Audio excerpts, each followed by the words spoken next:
আপনাদের ration card বা আধার card বা স্কুল সার্টিফিকেট যেই বলুন না কেন, যে ডকুমেন্টগুলো বলুন না কেন, আপনাদের সংশোধনে আইনগত কিন্তু কোনো বাধা নেই। আইনে আপনারা সংশোধন করতেই পারেন।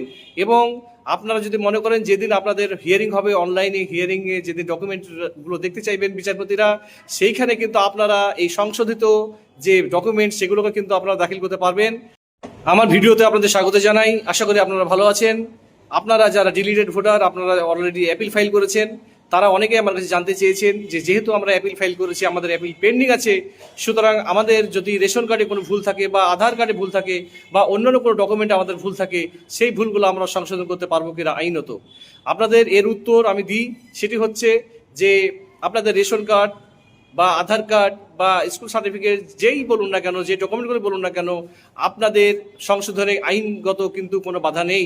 আইনে আপনারা সংশোধন করতেই পারেন। এবং আপনারা যদি মনে করেন যেদিন আপনাদের হিয়ারিং হবে, অনলাইনে হিয়ারিংয়ে যেদিন ডকুমেন্টগুলো দেখতে চাইবেন বিচারপতিরা, সেইখানে কিন্তু আপনারা এই সংশোধিত যে ডকুমেন্ট সেগুলোকে কিন্তু আপনারা দাখিল করতে পারবেন। আর পাশাপাশি জানিয়ে রাখি যে যদি দেখা যায় যে বিচারপতিরা হয়তো আপনাদেরকে প্রশ্ন করতে পারেন যে এই নামটা তো আগে এই ছিল, তো আপনি বিচারপতিকে বলবেন যে স্যার, আমরা কিছুদিন হলো আমরা এই ডকুমেন্টটার এই নামটাকে বা এই পদবিটাকে আমরা সংশোধন করেছি এবং এই নামটা হয়েছে। এটা আপনি বলতেই পারবেন সরাসরি, কোনো বাধা নেই। কারণ এটা আইনগত ব্যাপার।